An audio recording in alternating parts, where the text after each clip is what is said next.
Hi everyone, welcome back to Ever Study Classes. I hope you all are doing well. So guys, आज के session में हम business economics के questions को discuss करेंगे जो आपसे यूजीसी नेट कॉमर्स 2022 एग्जामिनेशन में पूछे गए थे। बिजनेस इकोनॉमिक्स हमारे यूजीसी नेट कॉमर्स के सिलेबस का यूनिट 3 है, तो इस पोर्शन से जितने भी क्वेश्चंस एग्जामिनेशन में पूछे गए हैं उनकी कवरेज हम आज के सेशन में करेंगे।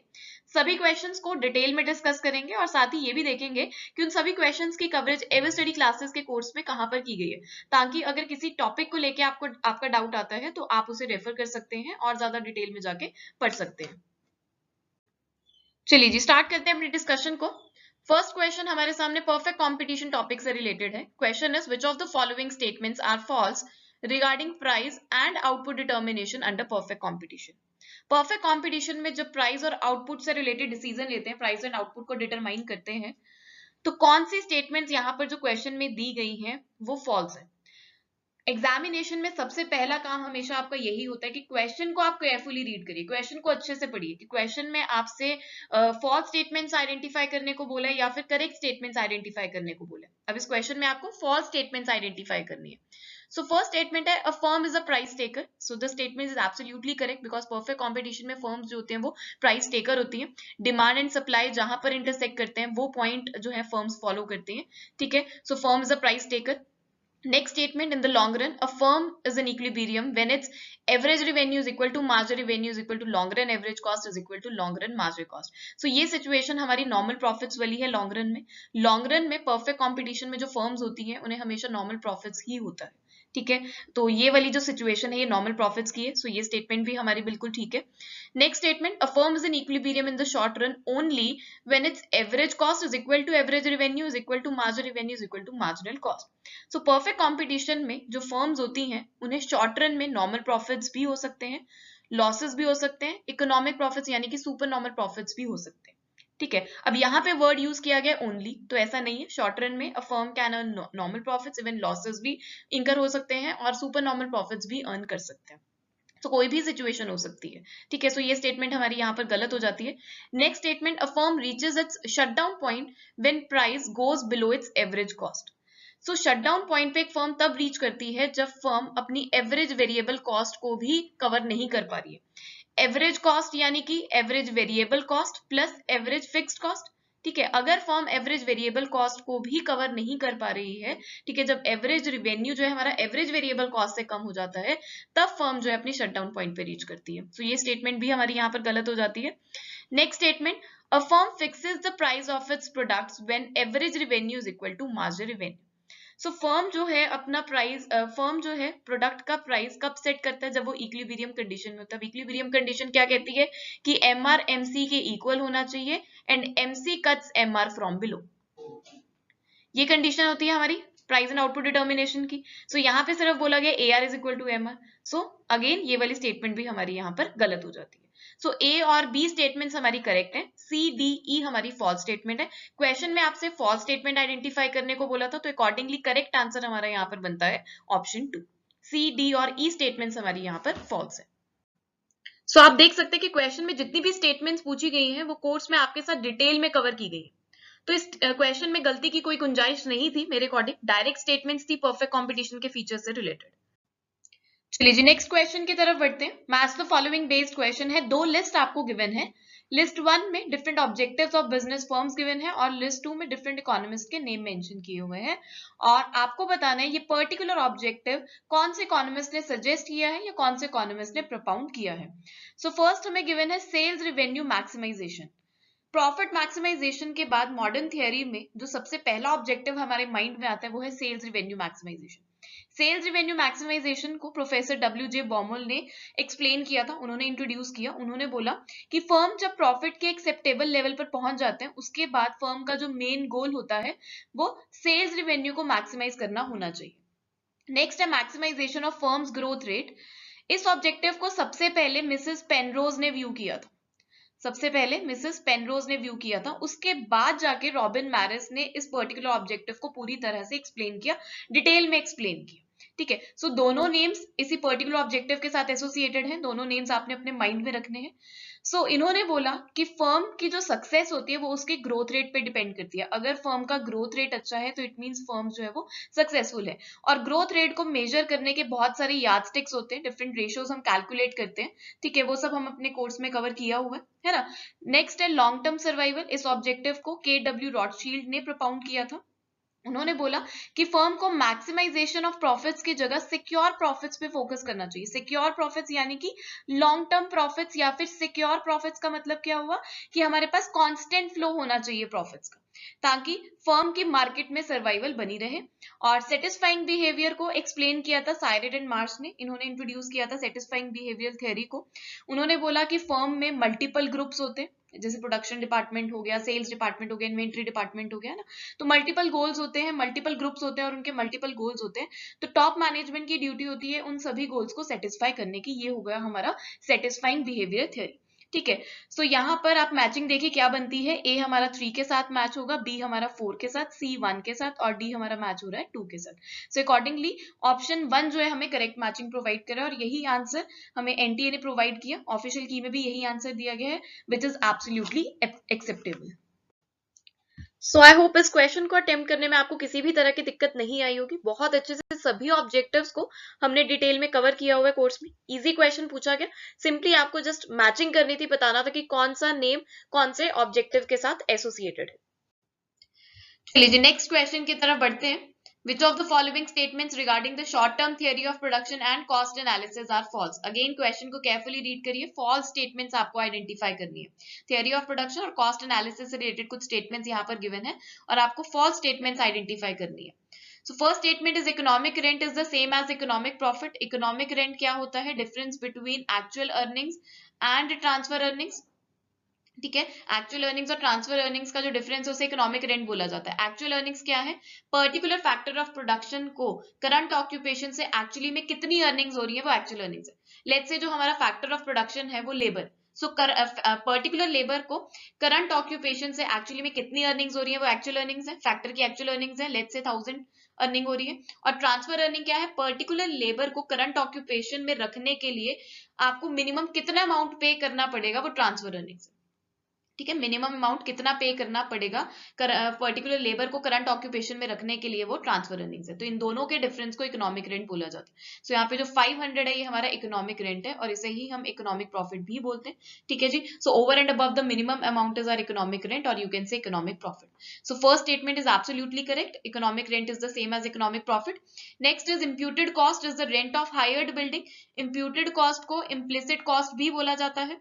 अब फर्म के पास दो तरह के रिसोर्सेज अवेलेबल हैं, एक तो सेल्फ फंड रिसोर्सेज जो फर्म के इनसाइड अवेलेबल है और कुछ आउटसाइड द रिसोर्सेज अवेलेबल है, ठीक है। अब इनसाइड द रिसोर्सेज जो अवेलेबल है, सेल्फ फंड रिसोर्सेज पे जो कॉस्ट इंकर होती है उसे इम्प्यूटेड कॉस्ट बोला जाता है या आप इम्प्लिसिट कॉस्ट भी बोल सकते हैं, ठीक है जी।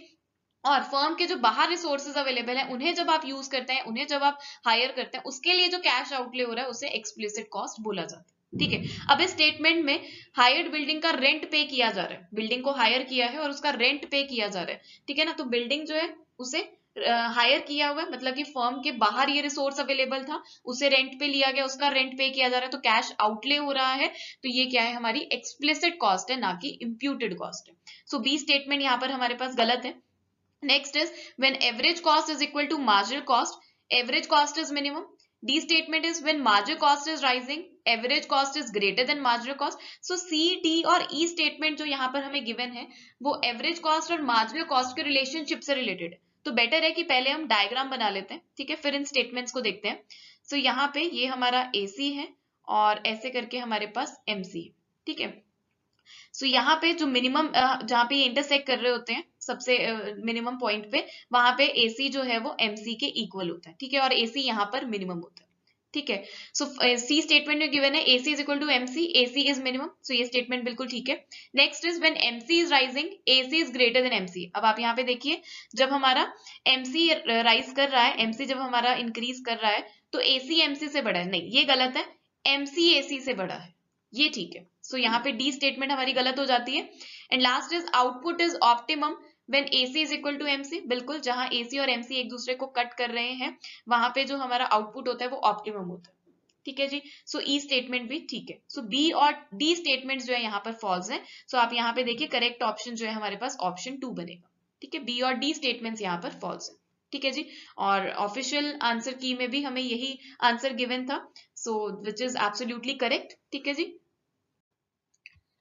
सो कोर्स में different types of cost, economic rent का कॉन्सेप्ट और एसीएमसी का रिलेशनशिप, ये सभी बहुत अच्छे से कवर किए हुए थे। सो मेरे अकॉर्डिंग क्वेश्चन को अटेम्प्ट करने में किसी भी तरह की डिफिकल्टी आपको नहीं आई होगी।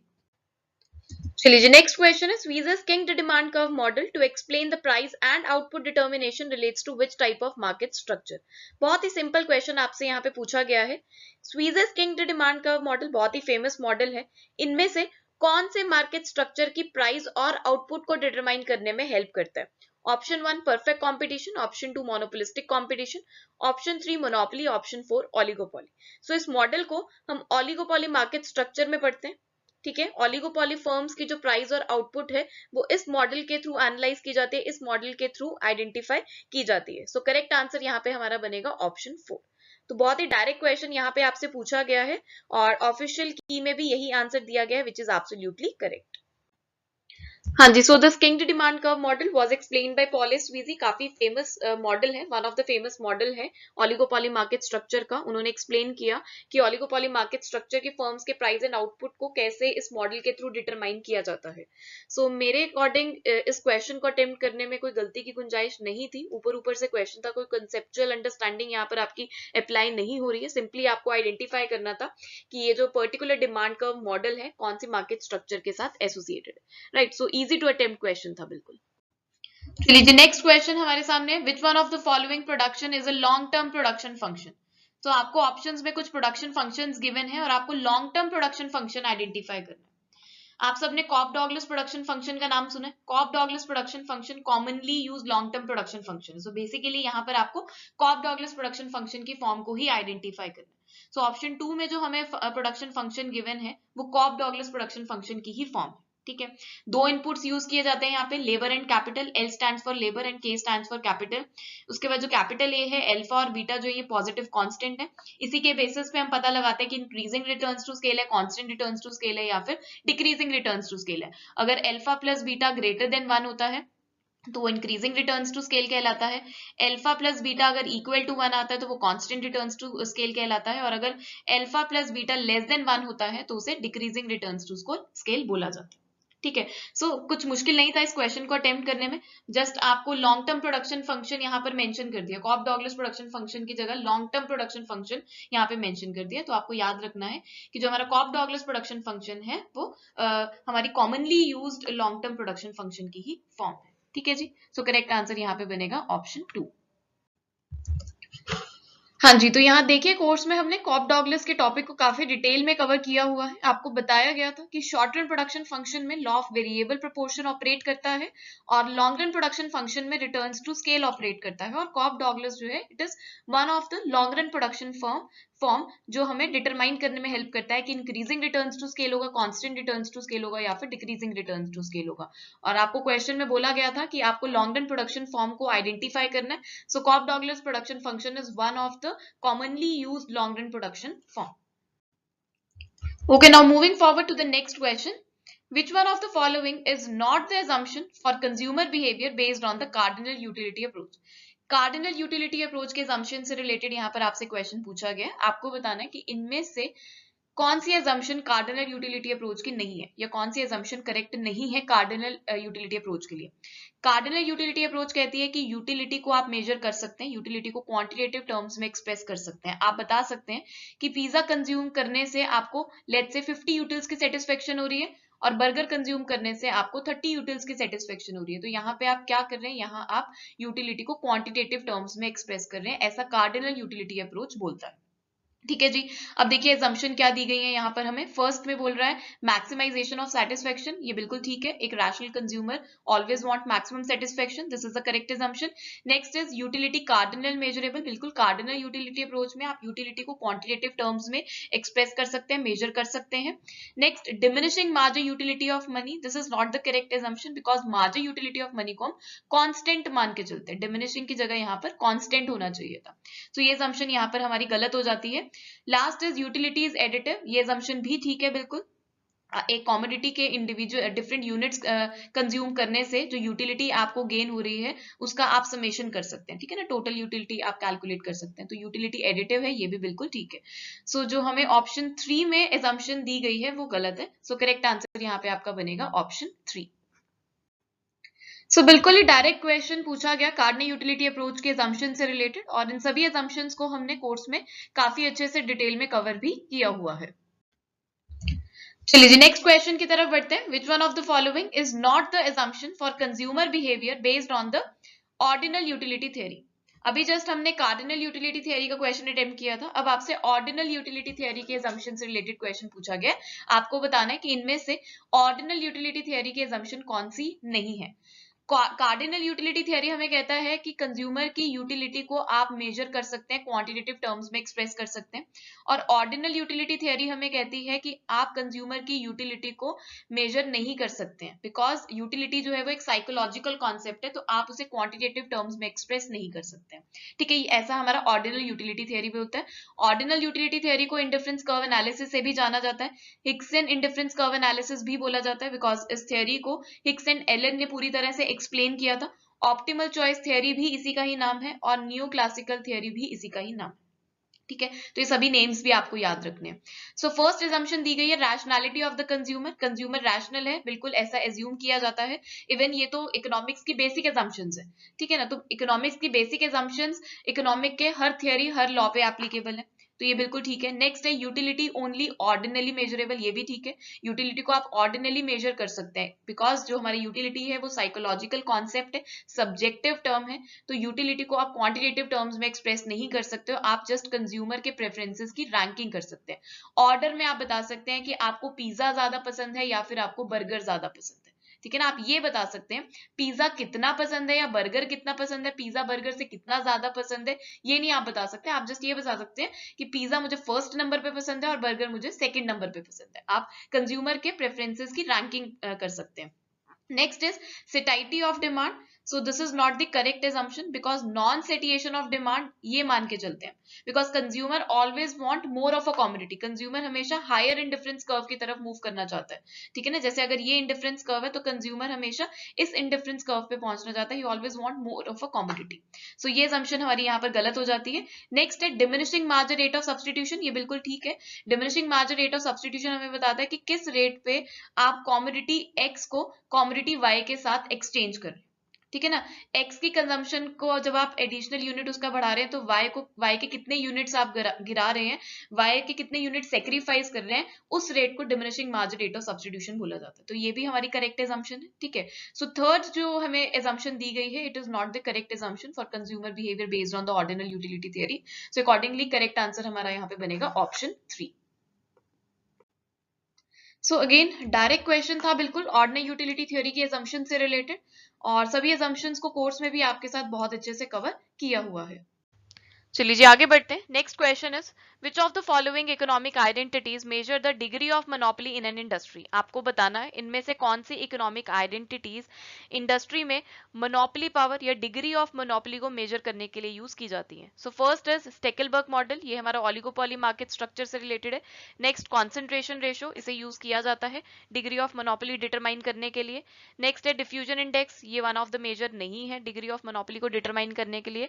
देन वी हैव हर्फिनडाल इंडेक्स और इलास्टिसिटी रेसिप्रोकल, इन दोनों को यूज किया जाता है, ये दोनों ही मेजर्स हैं डिग्री ऑफ मोनोपोली डिटरमाइन करने के लिए। इलास्टिसिटी रेसिप्रोकल बेसिकली हमारा लर्नर मेजर इंडेक्स है, ठीक है, इलास्टिसिटी ऑफ डिमांड पे बेस्ड है ये हमारा, ठीक है। सो BDE this constitute our answer, ठीक है। इसके अलावा हमारे पास प्रॉफिट रेट के बेसिस पे भी डिग्री ऑफ मोनोपोली को डिटरमाइन किया जाता है, और प्राइस डिस्क्रिमिनेशन के बेसिस पे भी डिटरमाइन किया जाता है, ये भी मेजर्स हैं डिग्री ऑफ मोनोपोली डिटरमाइन करने के लिए, ठीक है।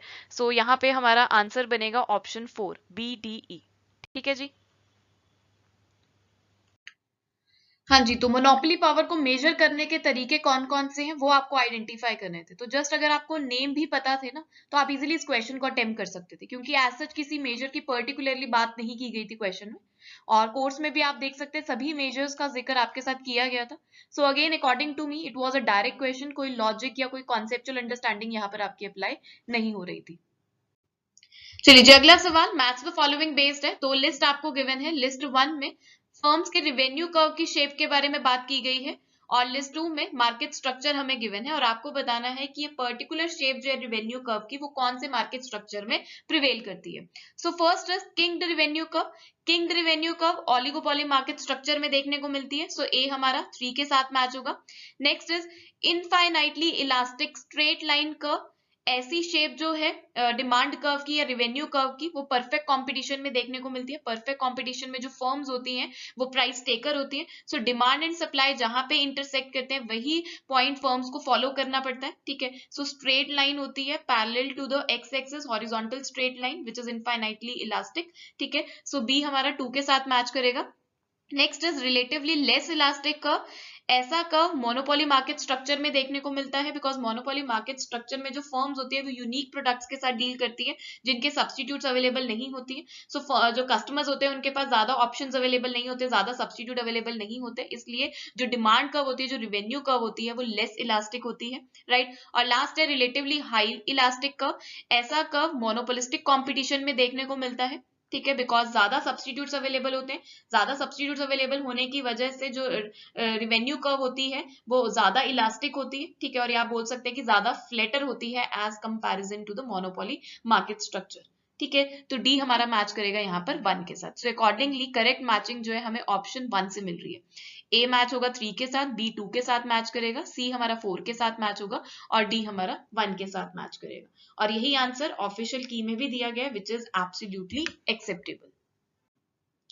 So it was again easy question. Revenue curves की शेप डिफरेंट मार्केट स्ट्रक्चर में कैसी होती है उसकी करेक्ट मैचिंग आपको बतानी थी।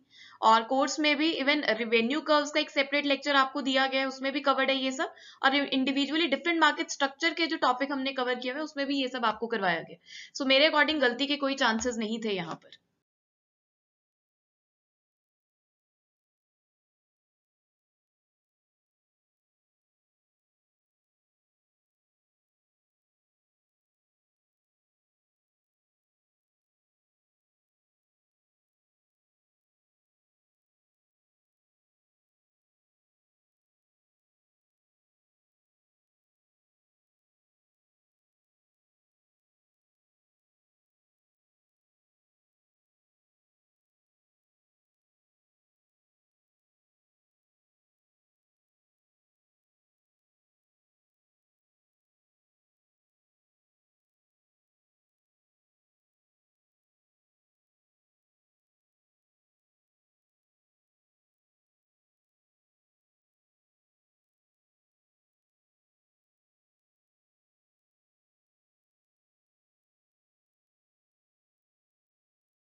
टोटल आउटले मेथड जो ना काफी फेवरेट मेथड है एग्जामिनर का। आपने देखा होगा प्रीवियस ईयर्स में भी काफी फ्रीक्वेंट इस मेथड से रिलेटेड क्वेश्चन पूछे गए और यहाँ पे भी जो क्वेश्चन पूछा गया है वो इजी है बिल्कुल।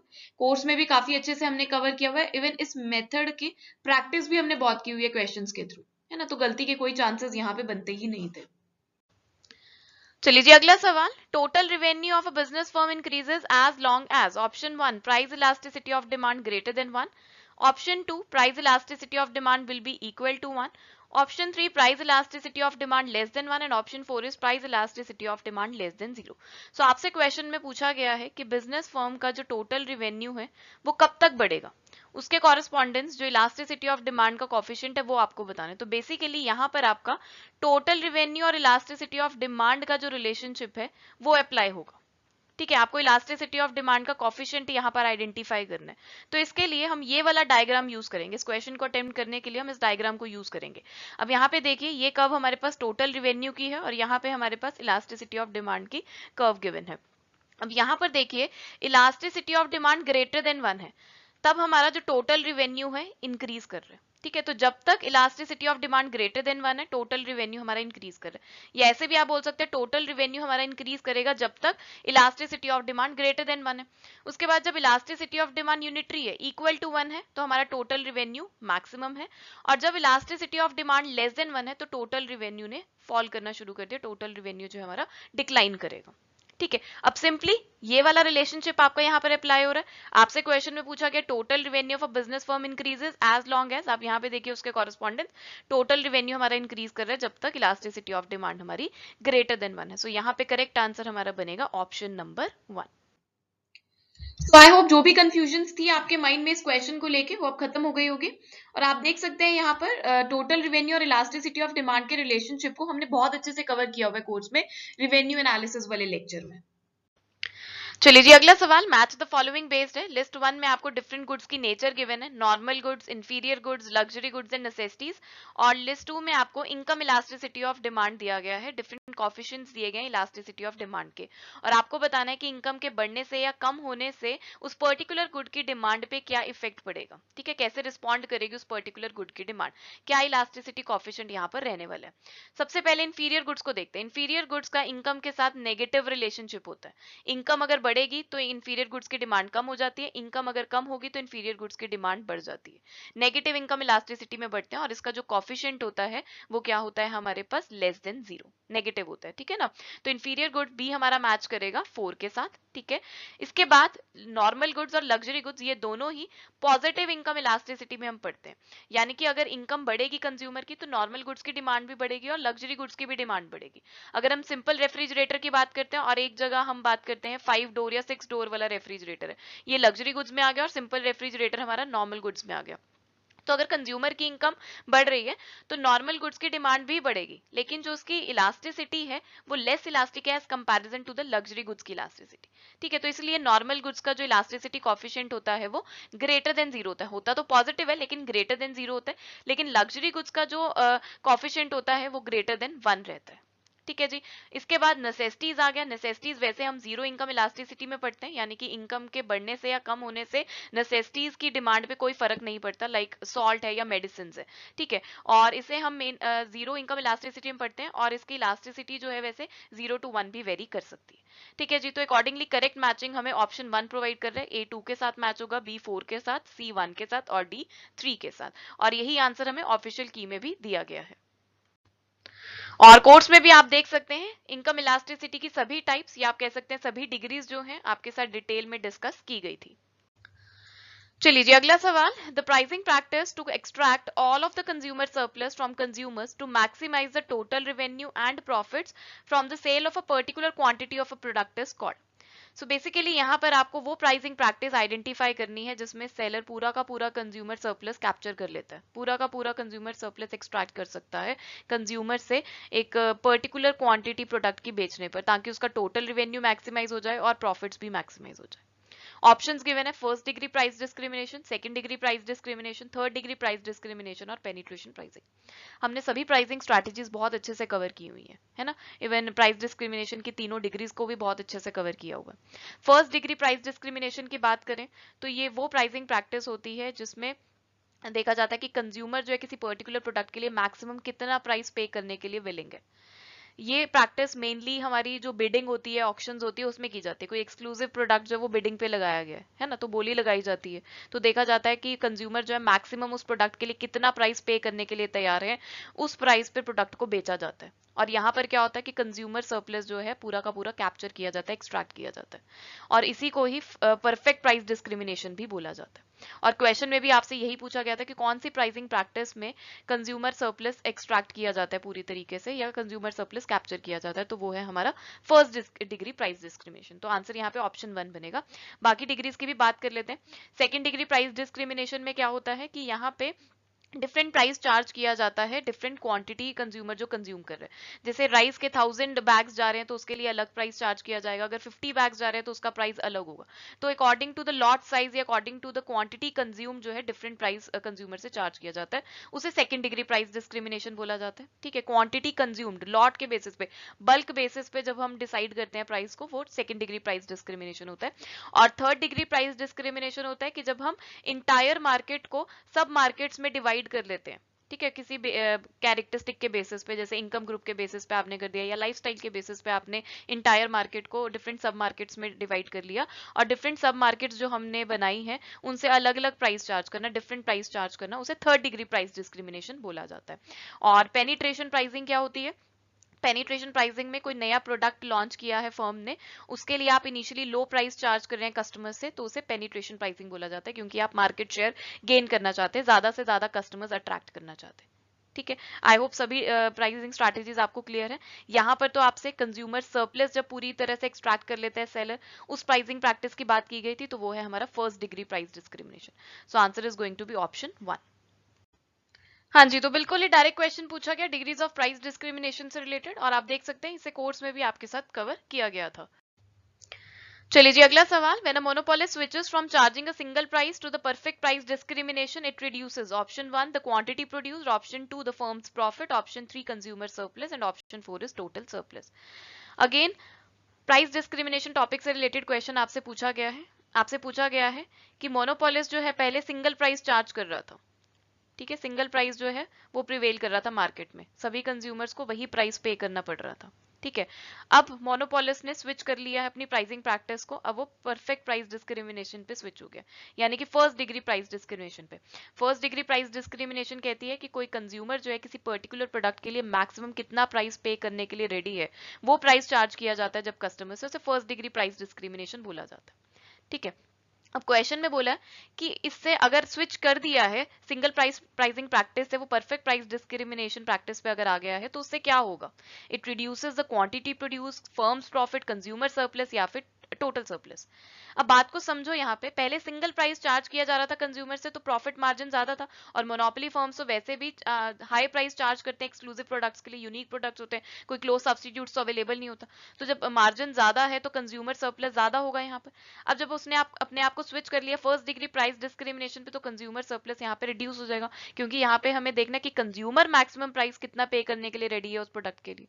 ठीक है ना, सो आंसर यहाँ पे बनेगा हमारा it reduces the consumer surplus, option number 3 is the correct answer, और यही आंसर हमें ऑफिशियल की में भी प्रोवाइड किया गया है।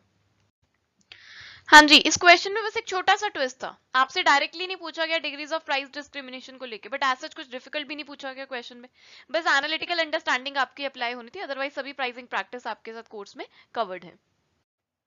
Okay, now moving forward to the next question. The qualified characteristics determining consumer rationality includes which of the following?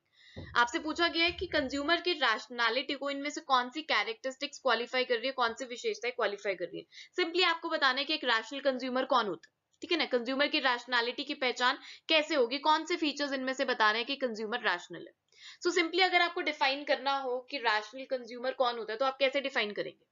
एक रैशनल कंज्यूमर वो कंज्यूमर होता है जिसके पास अपने टेस्ट एंड प्रेफरेंसेस की पूरी तरह से नॉलेज होती है, मार्केट की पूरी इंफॉर्मेशन होती है, कौन सी कॉमोडिटीज अवेलेबल है मार्केट में, कौन सी कॉमोडिटी के सब्स्टिट्यूट्स अवेलेबल है मार्केट में, अपनी मनी को कौन सी कॉमोडिटी की कंजम्पशन पे लगाना है, राइट। और एक rational consumer always want maximum satisfaction, ये तो सबसे पहला कैरेक्टरिस्टिक है, rational consumer always want maximum satisfaction. ठीक है, अब यहाँ पे फर्स्ट कैरेक्टरिस्टिक्स मेंशन है इकोनॉमिक सेल्फिश मोटिव। वही बात होगी कि कंज्यूमर नोस कि उसे अपनी मनी को कौन सी कॉमोडिटी की कंजम्पशन पे लगाना है। इकोनॉमिक सेल्फिश मोटिव होता है, यानी कि उसे अपनी सेटिस्फेक्शन दिखती है, सिर्फ एक रैशनल कंज्यूमर को अपनी सेटिस्फेक्शन चाहिए ज्यादा से ज्यादा। Next, risk return optimiser. इसमें रैशनल कंज्यूमर बिलीव नहीं करता। रिस्क रिटर्न ऑप्टिमाइजर मतलब कि रिस्क ज्यादा लेना पसंद करता है, तो ऐसा नहीं है, right. Next, clarity of preference. अभी मैंने बताया कि एक रैशनल कंज्यूमर को अपने टेस्ट एंड प्रेफरेंसेस की पूरी तरह से नॉलेज होती है, मार्केट की पूरी इंफॉर्मेशन होती है, पोजेशन ऑफ इंफॉर्मेशन, ठीक है। ये कैरेक्टरिस्टिक्स में बिल्कुल क्वालिफाई हो रही है, सी और डी भी। नेक्स्ट है non satiation of needs. Satiation का मतलब होता है capable of satisfaction, right. And non satiation का मतलब है कि एक कंज्यूमर को ज्यादा से ज्यादा सेटिस्फेक्शन चाहिए। कंज्यूमर की जो वांट्स है वो अनलिमिटेड है, तो ही always wants more of a commodity, right. तो ये कैरेक्टरिस्टिक भी क्वालिफाई हो रही है। सो ए सी डी ई ये कैरेक्टरिस्टिक्स कंज्यूमर की रैशनैलिटी को क्वालिफाई कर रही है। सो करेक्ट आंसर यहाँ पर हमारा बनेगा option 4। Correct option is answer number 4, ठीक है जी। और यही आंसर ऑफिशियल की में दिया गया, विच इज एब्सोल्युटली एक्सेप्टेबल। सो अभी हमने बात की कि कंज्यूमर रैशनैलिटी तो बेसिक एजम्पशन है इकोनॉमिक्स की, तो इस टर्म का जिक्र तो काफी जगह आपके साथ कोर्स में किया गया था। सो मेरे अकॉर्डिंग इस क्वेश्चन को अटेम्प्ट करने में किसी भी तरह की दिक्कत नहीं आई होगी। चलिए जी, अगला सवाल, विच one of the following relationships regarding price elasticity coefficient with change in price and change in total revenue is incorrect. So total outlay method पे बेस्ड क्वेश्चन यहाँ पर आपसे पूछा गया है, ठीक है, और आपको इनकरेक्ट रिलेशनशिप आइडेंटिफाई करना है इनमें से। टोटल आउटले मेथड में एल्फ्रेड मार्शल ने 3 प्रोपोजिशंस हमें दी थी। First proposition, elasticity of demand greater than 1 यानी कि more than unitary, elasticity of demand equal to 1 and elasticity of demand less than 1। ये 3 प्रोपोजिशंस की बात की गई है टोटल आउटले मेथड के अंदर, ठीक है। सो यहाँ पे जो फर्स्ट ऑप्शन हमें दिया गया है ये हमारा रिलेशनशिप नहीं बनता, तो ये तो वैसे ही एलिमिनेट हो जाएगा, ठीक है। तो 3 हमारे पास जो प्रोपोजिशंस बनती है वो है ग्रेटर देन 1, इक्वल टू 1 और लेस देन 1। तो इनमें से आपने बताना है कि इनकरेक्ट रिलेशनशिप कौन सा है। सो अभी हमने डायग्राम के थ्रू डिस्कस किया था, ये इस तरीके का डायग्राम बनता है। Elasticity of demand greater than 1, elasticity of demand equal to 1 यहाँ पर होता है और लेस देन 1 यहाँ पर होता है। सो जब प्राइस और टोटल रेवेन्यू में पॉजिटिव रिलेशनशिप है तो elasticity of demand less than 1 होगा। तो आप देख लीजिए यहाँ पर चेंज इन प्राइस इंक्रीज हो रहा है और टोटल रेवेन्यू में भी इंक्रीज हो रहा है, और अगर प्राइस में डिक्रीज हो रहा है टोटल रेवेन्यू में भी डिक्रीज हो रहा है। पॉजिटिव रिलेशनशिप है तो elasticity of demand less than 1 होगा। सो ये ऑप्शन बिल्कुल करेक्ट है, ठीक है। Elasticity of demand equal to 1 कब होता है? जब हमारे प्राइस में चेंज आता है या प्राइस इंक्रीज कर रहा है या डिक्रीज कर रहा है लेकिन टोटल रेवेन्यू में किसी भी तरह का चेंज नहीं आ रहा है, तो elasticity of demand equal to 1 होगा, ठीक है। इलास्टिसिटी कोएफिशिएंट इक्वल टू 1 होगा। सो यहाँ पे ये वाला ऑप्शन भी बिल्कुल करेक्ट है। अब ग्रेटर देन 1 में क्या होता है? नेगेटिव रिलेशनशिप होता है। प्राइस अगर बढ़ रहा है तो टोटल रिवेन्यू हमारा डिक्रीज करेगा, और प्राइस जब कम हो रहा है तो टोटल रिवेन्यू हमारा इंक्रीज करेगा। सो ये वाला ऑप्शन हमारा यहाँ पर गलत है, ठीक है जी। सो करेक्ट आंसर यहाँ पे बनेगा ऑप्शन 2, और यही आंसर हमें ऑफिशियल की में भी प्रोवाइड किया गया। सो टोटल आउटले मेथड से अगेन डायरेक्ट क्वेश्चन पूछा गया। सो आई होप इजीली अटेम्प्ट हो गया होगा, और कोर्स में भी आप देख सकते हैं कि टोटल आउटले मेथड को काफी डिटेल में आपके साथ कवर किया गया है। Next question, who among the following economists suggested the sales revenue maximization as an alternative objective of a business firm? Sales revenue maximization objective जो है वो कौन से इकोनॉमिस्ट ने सजेस्ट किया है? Option 1 KW Rothschild, option 2 Cyert and March, option 3 Robin and Marris, option 4 is WJ Baumol.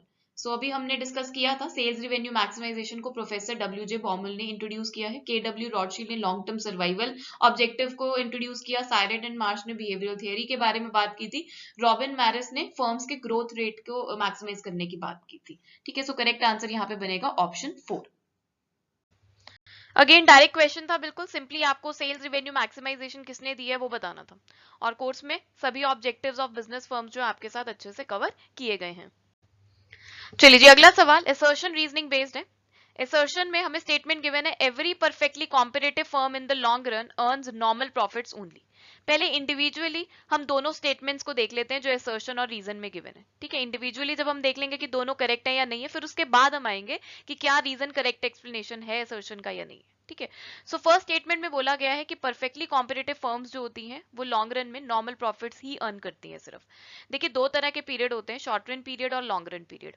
Perfectly competitive firms जो होती हैं वो शॉर्ट रन में नॉर्मल प्रॉफिट्स भी अर्न कर सकती हैं, उन्हें लॉसेस भी हो सकते हैं, और इकोनॉमिक प्रॉफिट्स भी अर्न कर सकते हैं, यानी कि सुपर नॉर्मल प्रॉफिट्स भी वो अर्न कर सकते हैं। लेकिन लॉन्ग रन में जो परफेक्टली कॉम्पिटिटिव फर्म्स होते हैं वो सिर्फ नॉर्मल प्रॉफिट्स ही अर्न करते हैं। अब इसका रीजन क्या है? परफेक्ट कॉम्पिटिशन का एक बहुत ही इंपॉर्टेंट फीचर है free entry and exit of the firms, है ना, किसी भी तरह की रिस्ट्रिक्शन नहीं होती है, फर्म्स जो है they are free to enter and they are free to exit. अब जब फर्म्स को इकोनॉमिक प्रॉफिट्स हो रहे होते हैं तो क्या करते हैं, बहुत सारी फर्म्स देख के इंडस्ट्री के साथ जुड़ जाती हैं, ठीक है, और जब इकोनॉमिक लॉसेस हो रहे होते हैं तो फर्म क्या करती हैं, छोड़ के चली जाती है इंडस्ट्री को, दे लीव द इंडस्ट्री, है ना, वो छोड़ के चले जाते हैं, शटडाउन पॉइंट पे अगर वो पहुंच जाते हैं तो वो इंडस्ट्री छोड़ के चले जाते हैं। तो कुछ फर्म्स एंटर कर रही हैं, कुछ एग्जिट कर रही हैं, इसकी वजह से जो ओवरऑल सिचुएशन होती है वो ब्रेक इवन पॉइंट पे पहुंच जाती है, और जो मार्केट प्राइस होता है वो ऑटोमेटिकली फुली एडजस्ट हो जाता है, जिसकी वजह से फर्म्स जो है वो सिर्फ नॉर्मल प्रॉफिट्स ही अर्न कर पाती है। ठीक है, तो मैंने असर्शन में जो स्टेटमेंट गिवन है उसका रीजन बता दिया कि वो क्यों करेक्ट है। अब रीजन देखिए क्या गिवन है यहाँ पे, रीजन में जो स्टेटमेंट गिवन है उसे भी पढ़ लेते हैं। Market price gets fully adjusted due to changes in demand and the supply conditions and the resultant free entry and exit of the firms in the perfectly competitive market so as only the normal profit persist. ये तो वही बात कर दी जो अभी हमने समझी है ना, कि जो फ्री एंट्री एंड एग्जिट होती है फर्म्स को परफेक्ट कंपटीशन में, तो जिसकी वजह से डिमांड और सप्लाई कंडीशंस जो है वो हमारी चेंज हो जाती हैं, और इसी की वजह से मार्केट प्राइस पूरी तरह से एडजस्ट कर जाता है, जो हमें ब्रेक इवन पॉइंट पे पहुंचा देता है, जिसकी वजह से परफेक्टली कॉम्पिटिटिव फर्म्स को लॉन्ग रन में नॉर्मल प्रॉफिट्स ही होते हैं। तो रीजन में जो स्टेटमेंट गिवन है वो भी बिल्कुल ठीक है, और असर्शन की जो हमने रीजन समझा है वो यही समझे। सो इट मींस कि असर्शन और रीजन में जो स्टेटमेंट गिवन है वो बिल्कुल करेक्ट है, और रीजन जो गिवन है वो बिल्कुल करेक्ट एक्सप्लेनेशन है असर्शन का।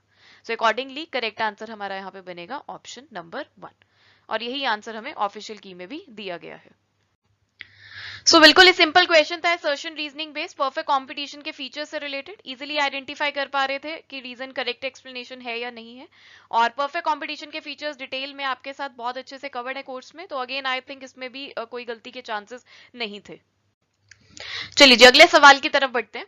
Which of the following statements regarding price and output determination under monopoly are correct? Monopoly market structure में प्राइस और आउटपुट को डिटरमाइन करने के लिए इनमें से कौन सी स्टेटमेंट्स करेक्ट? करेक्ट स्टेटमेंट्स आपको आइडेंटिफाई करनी है, ठीक है जी। फर्स्ट स्टेटमेंट आपको गिवन है, अ monopoly firm can fix it's price anywhere along it's demand curve. अब देखिए मोनोपोली मार्केट स्ट्रक्चर में जो फर्म्स होते हैं they are the price maker, है ना, उनके पास पूरा कंट्रोल होता है मार्केट का, एक्सक्लूसिव प्रोडक्ट्स में वो डील करते हैं, सब्स्टिट्यूट्स अवेलेबल नहीं होते तो पूरी एब्सोल्यूट पावर होती है उनके पास, बट ऐसा नहीं है कि वो डिमांड कर्व पे कहीं पे भी अपना प्राइस फिक्स कर लेंगे। अब देखिए तीन सिचुएशंस आपको गिवन है यहाँ पर, ये इकोनॉमिक लॉसेस वाली सिचुएशन है, ये हमारे पास है नॉर्मल प्रॉफिट्स वाली सिचुएशन, और ये है सुपर नॉर्मल प्रॉफिट्स वाली सिचुएशन। जो डिमांड कर्व होता है मोनोपोली मार्केट स्ट्रक्चर में वो डाउनवर्ड स्लोपिंग होता है, ठीक है।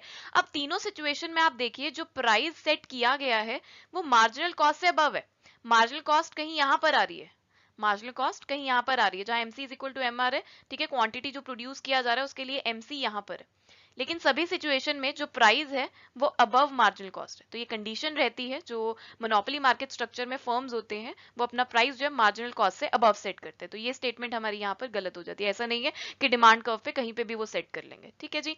Next statement, even during the short run when a monopoly firm earns normal profits it produces less than its optimum capacity. Normal profits वाली सिचुएशन ये है, ठीक है। अब क्या बोला गया है, ऑप्टिमम, पहले तो आपको ऑप्टिमम कैपेसिटी का मतलब पता होना चाहिए। ऑप्टिमम कैपेसिटी का मतलब होता है जब एसी एमसी के इक्वल होती है, एवरेज कॉस्ट मार्जिनल कॉस्ट के इक्वल होती है, और एसी जो होता है अपना मिनिमम पे होता है, ठीक है। अब यहाँ पे देखिए इस ग्राफ में इस पॉइंट पे एसी एमसी के इक्वल है और एसी मिनिमम है, ये हमारा ऑप्टिमम कैपेसिटी वाला पॉइंट होता है, ठीक है। यहाँ पर फर्म जो है अपनी ऑप्टिमम कैपेसिटी वाली सिचुएशन में होती है, लेकिन आप नॉर्मल प्रॉफिट्स वाली सिचुएशन में देखिए जो फर्म है वो क्वांटिटी प्रोड्यूस यहाँ पर कर रहे हैं, ऑप्टिमम कैपेसिटी वाली सिचुएशन यहाँ पर है, तो जो क्वांटिटी प्रोड्यूस की जा रही है वो ऑप्टिमम कैपेसिटी से कम है, तब भी लेकिन जो फर्म्स है वो नॉर्मल प्रॉफिट्स अर्न कर रहे हैं, ठीक है। तो यही स्टेटमेंट यहाँ पर बोली गई है, which is absolutely correct. Even during short run when a monopoly firms earn normal profits it produces less than its optimum capacity. Next statement, the slope of monopoly's marginal revenue curve is twice the slope of average revenue curve. The statement is again correct. Marginal revenue curve जो होता है monopoly में, it is twice the average revenue curve. ठीक.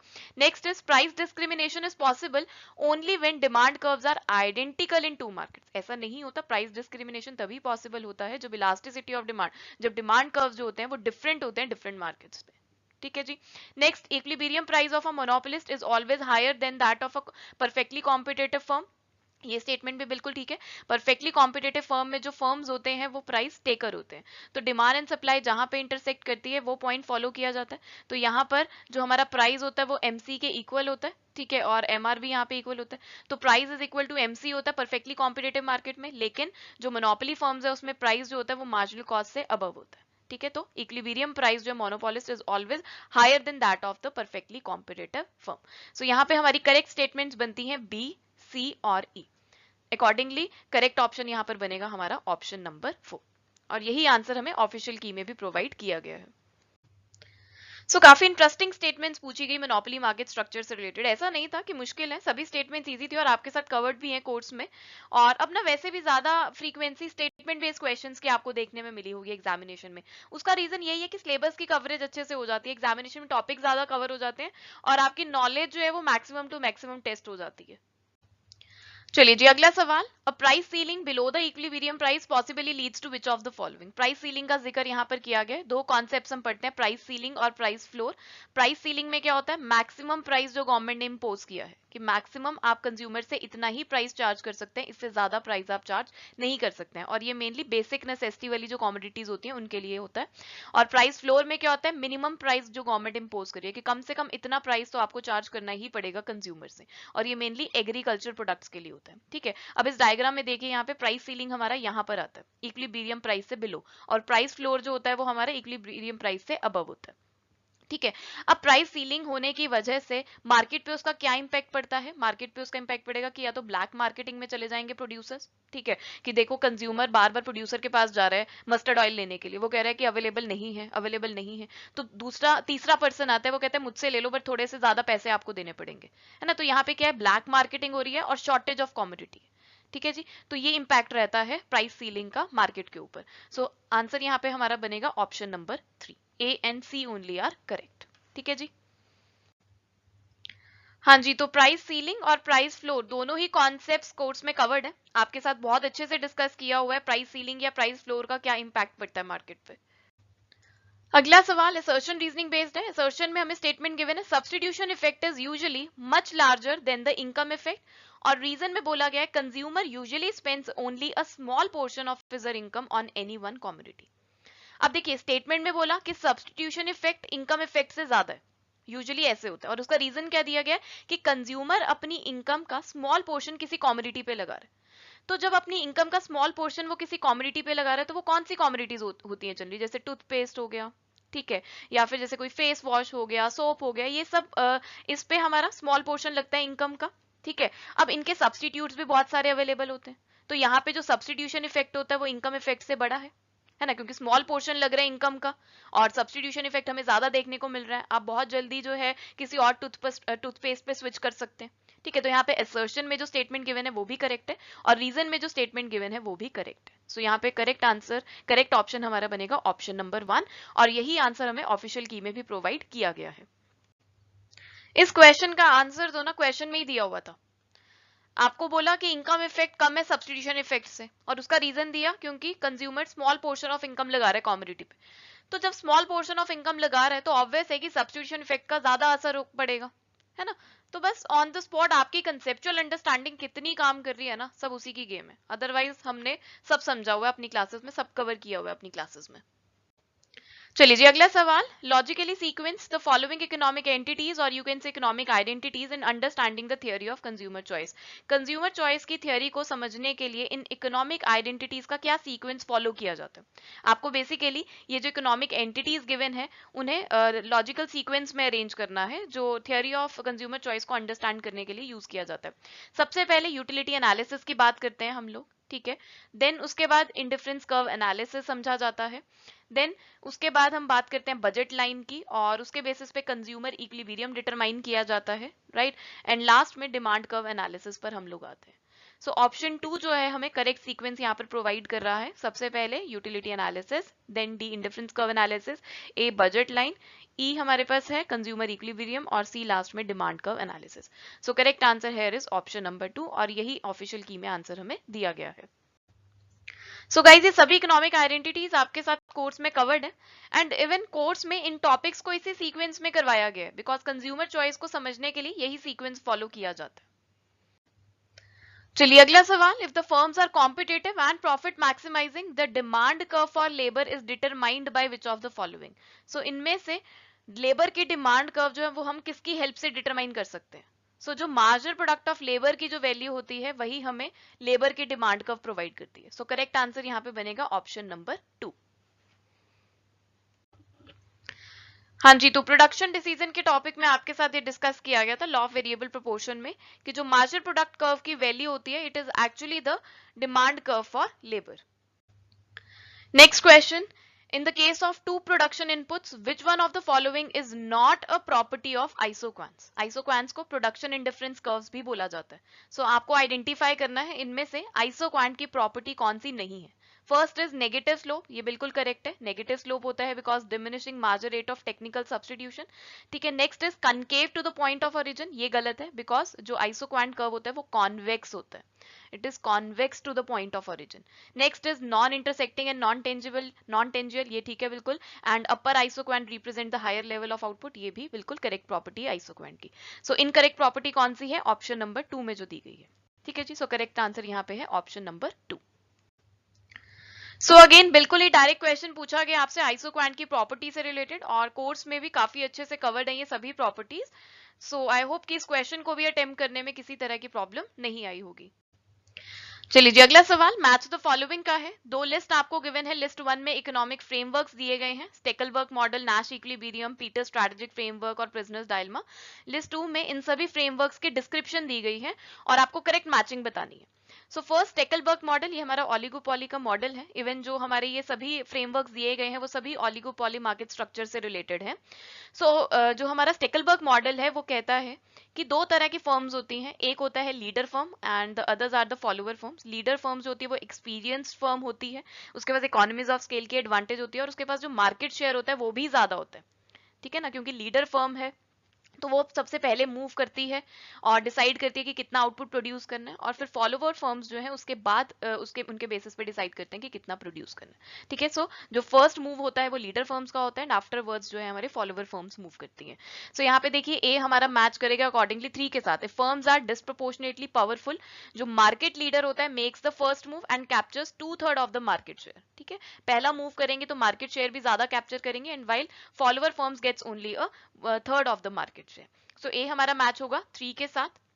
सो 2 और जो 3 options है उसमें ए हमारा 3 के साथ मैच हो रहा है। सो 1 और 4 को हम एलिमिनेट कर देते हैं। नेक्स्ट देखते हैं नैश इक्विलिब्रियम और हमारे पास है प्रिजनर्स डायलेमा। पहले प्रिजनर्स डायलेमा की बात करते हैं।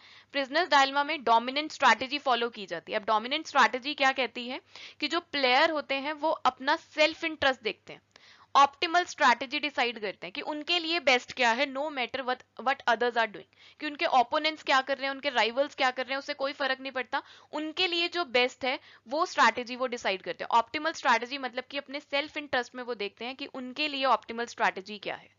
ठीक है, बाकी उसके राइवलरीज क्या कर रहे हैं उससे फर्क नहीं पड़ता। सो डी हमारा मैच होगा यहाँ पर 1 के साथ। The situation in which each player in the oligopolist market adopts its dominant strategy. Dominant strategy यानी कि ऑप्टिमल स्ट्रैटेजी सेल्फ इंटरेस्ट में देखते हैं but could do by cooperating, but cooperating से करते हैं। सो डी हमारा मैच होगा 1 के साथ। सो हमें सेकेंड ऑप्शन करेक्ट होता हुआ दिखाई दे रहा है। ठीक है, थर्ड भी एलिमिनेट हो जाएगा बट बाकी भी देख लेते हैं। अब नैश इक्विलिब्रियम में क्या होता है? नैश इक्विलिब्रियम में हम वो स्ट्रैटेजी सेट करते हैं कि हमारे जो अदर प्लेयर्स हैं उनको देख के, ठीक है ना, कि हर प्लेयर अपना बेस्ट देगा लेकिन गिवन कि बाकी भी क्या कर रहे हैं तो उनको कंसीडर किया जाता है। ठीक है, बाकी प्लेयर्स की स्ट्रैटेजी को कंसीडर करके बेस्ट स्ट्रैटेजी जो है प्लेयर अपना सेट करता है। सो नैश इक्विलिब्रियम हमारा मैच होगा यहाँ पर 4 के साथ। A situation in each player has chosen his or optional strategy given the strategy chosen by the other player. बाकी की स्ट्रैटेजी को भी कंसीडर किया जाता है। ठीक है, सो ए हमारा मैच होगा 4 के साथ और लास्ट में हमारा बचता है सेकंड, तो सी हमारा मैच हो जाएगा 2 के साथ। ठीक है, पीटर स्ट्रैटेजिक फ्रेमवर्क में हम कुछ स्ट्रक्चरल डिटर्मिनेंट्स को आइडेंटिफाई करते हैं कि ओलिगोपोलिस्ट फर्म में कंपटीशन की इंटेंसिटी कितनी है, ठीक है, या फिर the probability of firms in the oligopolistic industry. So C match होगा 2 के साथ। अकॉर्डिंगली करेक्ट मैचिंग हमें मिल रहा है ऑप्शन नंबर 2 से और यही आंसर हमें ऑफिशियल की में भी दिया गया है। चलिए, तो यहाँ पर आप देख सकते हैं Nash equilibrium, Stackelberg model, prisoners dilemma, ये सब आपके साथ कोर्स में कवर्ड है। पीटर स्ट्रैटेजिक फ्रेमवर्क भी इनडायरेक्टली कवर्ड है, स्ट्रैटेजिक मैनेजमेंट में इसे करवाया हुआ, बट ऑलिगोपोली मार्केट स्ट्रक्चर के एस्पेक्ट में कवर नहीं था। बाकी वैसे क्वेश्चन अटेम्प्ट करने में प्रॉब्लम नहीं आई होगी, क्योंकि 3 की मैचिंग का डायरेक्ट पता चल रहा था, तो इजिली करेक्ट ऑप्शन का पता लग रहा था। सो गाइज, यहाँ पर हमने अपनी आज के डिस्कशन में इकोनॉमिक्स के सारे क्वेश्चंस आपके साथ डिस्कस कर लिए हैं, जो आपसे यूजीसी नेट कॉमर्स 2022 एग्जामिनेशन में पूछे गए थे। एंड आई होप सभी क्वेश्चंस की क्लैरिटी आपको अच्छे से मिल गई है। एंड ऑन एंड ऑल अगर बात करें तो मेजॉरिटी ऑफ क्वेश्चंस डायरेक्ट थे, इजी टू अटेम्प्ट थे। सो मेरे अकॉर्डिंग जिसने भी सभी कॉन्सेप्ट, सभी टॉपिक्स को अच्छे से कवर किया हुआ था, उनके काफी क्वेश्चंस करेक्ट गए होंगे, राइट जी। So this was all about today's session. Discussion अच्छी लगी हो तो do like, share and subscribe to the channel if you are new to the channel. Now I am signing off. Thank you so much. Bye bye. Take care and all the best.